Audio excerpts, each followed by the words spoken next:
আজকে ভিডিওতে চলুন আমরা নতুন কিছু নিয়ে কথা বলি। আজকে ভিডিওতে আপনাকে জানাবো হাঁসের প্রজনন এবং বাচ্চা পালন। তা আজকে ভিডিওতে আমরা জানাবো আমরা একদম খামার থেকে ডিম তুলে নিয়ে আসার পর থেকে একবারে ব্রুডিং শুরু করা পর্যন্ত যত কনসেপ্ট আছে আজকে চলুন সেটা আজকে আপনাদেরকে শেয়ার করি। একবারে নতুন কিছু আজকে আপনার জানার চেষ্টা করবো এবং আপনাদেরকে এটাও জানাবো আমরা কিভাবে হাঁসের বাচ্চা ফুটে থাকি। আমাদের একবারে আমরা তো নিজেদের হাঁস আছে, আমাদের সেই ডিম থেকে আমরা আবার হাঁসে বাচ্চা ফোটাই, সেগুলো বড় করি, সেগুলো ডিম দিয়ে সেবার থেকে আবার আমরা হাঁসে বাচ্চা ফোটাই। তো চলুন আজকে পুরো বিস্তারিত পুরো ঘটনাটা আপনাদেরকে একটা ধারণা দেওয়ার চেষ্টা ইনশাল্লাহ করি। তো দর্শক, পুরো ভিডিও জুড়ে আমি আছি মোহাম্মদ গোলাম রাব্বি, দেখছেন আল হিদায়া হাঁসের খামার, যা পথ প্রদর্শন করে হাঁসের খামার। চলুন শুরু করা যাক। ভিডিও টেনে টেনে দেখবেন না, টেনে দেখলে কিছু বুঝতে পারবেন না। চলুন আজকে ভিডিও শুরু করা যাক। নতুন যারা আছেন সেটা সাবস্ক্রাইব করবেন, যারা সাবস্ক্রাইব করেছেন তাদেরকে অসংখ্য ধন্যবাদ, শুকরিয়া জ্ঞাপন করি। তো আমরা প্রথমে যেটা করি, আমরা ফজরের নামাজের পরে আমাদের হাঁসের খামারে চলে যাই। চলে গিয়ে আমরা প্রথমে ডিমগুলো আমরা সংগ্রহ করি। সেই ডিমগুলো সংগ্রহ করে আমরা আপনার যদি ময়লা থাকে, তাহলে যদি পরিষ্কার থাকে, যেগুলো পরিষ্কার আছে তো আছেই, তো যেগুলো আপনার ময়লা আছে সেগুলো আমরা একটু ধুয়ে ফেলি। ধুয়ে আমরা এটাকে প্রথমে প্রাথমিক অবস্থা হচ্ছে আমাদের ডিম ফুটানোর যে পদ্ধতি, এখন আপনাকে সেটা জানার চেষ্টা করছি। প্রথমে আমরা যখন ডিমটা ফুটানোর আগে আমাদের কাজ হচ্ছে ডিমগুলোকে সুন্দরভাবে পরিষ্কার পরিচ্ছন্ন করে ফেলা। পরিষ্কার পরিচ্ছন্ন করার পরে আমাদের কাজ হচ্ছে সেগুলো রোদ্রে তা দেওয়া বা রোদ্রের তাপ দেওয়া আপনি বলতে পারেন। তা আমরা রোদ্রে আগে তাপ দেই। আপনারা কিন্তু জানেন যে আমরা কিন্তু সম্পূর্ণ বিদ্যুৎবিহীন হাঁসের বাচ্চা ফুটাই। আমাদের বাচ্চা ফুটাতে আমাদের কোনো বিদ্যুৎ এক কথায় বিদ্যুতের বড় ভাই প্রয়োজন পড়ে না আমাদের। আমরা যখন হাঁসের বাচ্চাগুলো ফুটাই তখন আমরা সম্পূর্ণ তুষ ও হারিকেন পদ্ধতিতে হাঁসের বাচ্চা ফুটিয়ে থাকি। প্রথমে হচ্ছে আমাদের তার কি এটা ন্যাচারাল, এটা আধুনিক পদ্ধতি আমরা বলে থাকি।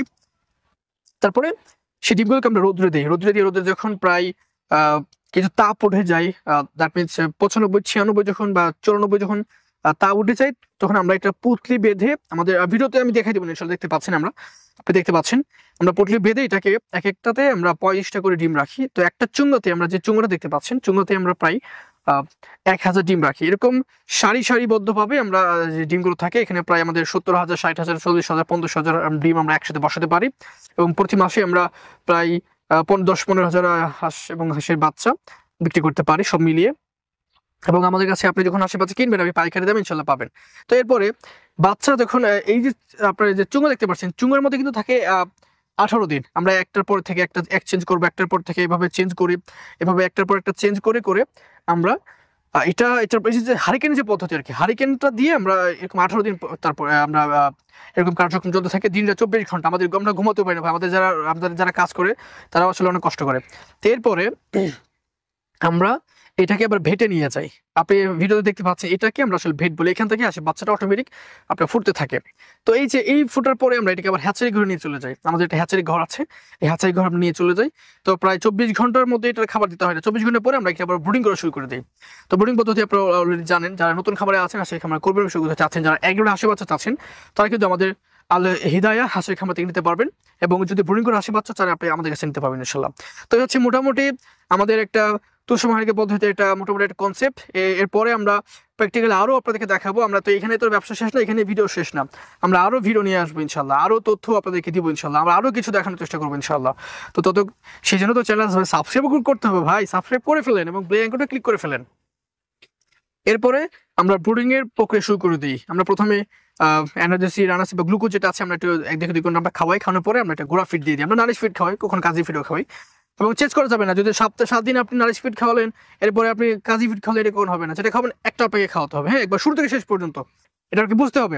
শুরু থেকে শেষ পর্যন্ত আমাকে যেটা আমি ধরবো এটাকেই দিয়ে, এটা ধরেই হাত ধরে আমাকে শেষ করে ফেলতে হবে। তো ব্রুডিং প্রক্রিয়া আমি তখন শুরু করে দিই।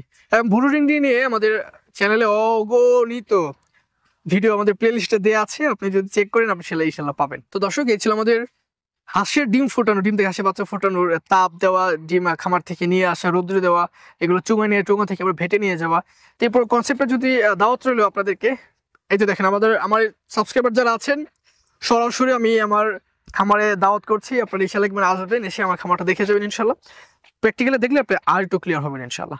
তো দর্শক, এই ছিল আমাদের হাঁসের বাচ্চা ফোটানোর এবং হাঁসের বাচ্চা লালন পালনের যে প্রজনন, যেটা বাচ্চা ফোটানোর যে প্রক্রিয়াটা, এটা একটু ধারণা দিলাম আপনাদেরকে। তারা যদি কিছু জানতে চান, কিছু বুঝতে চান, কিছু শিখতে চান, আমাদের কমেন্ট বক্সে চট করে এটা প্রশ্ন লিখে ফেলুন। এটা আপনার কমেন্ট অনুযায়ী একটা আলাদা একটা ডেডিকেটেড ভিডিও আমরা দেওয়ার ট্রাই ইনশাল্লাহ করবো। দর্শক, এই ছিল আজকের ভিডিও আল হিদায়া হাঁসের খামারে। আজকে ভিডিও এখানে শেষ করছি আমরা। আমি মোহাম্মদ গোলাম রাব্বি, দেখা হবে পরবর্তী কোনো ভিডিওতে। সবাই সুস্বাস্থ্য কামনা করে শেষ করছি আমাদের আজকের ভিডিও। সবাই ভালো থাকুন, ভালো রাখুন এই প্রত্যাশা সবাইকে। আসসালামু আলাইকুম রহমতুল্লাহ।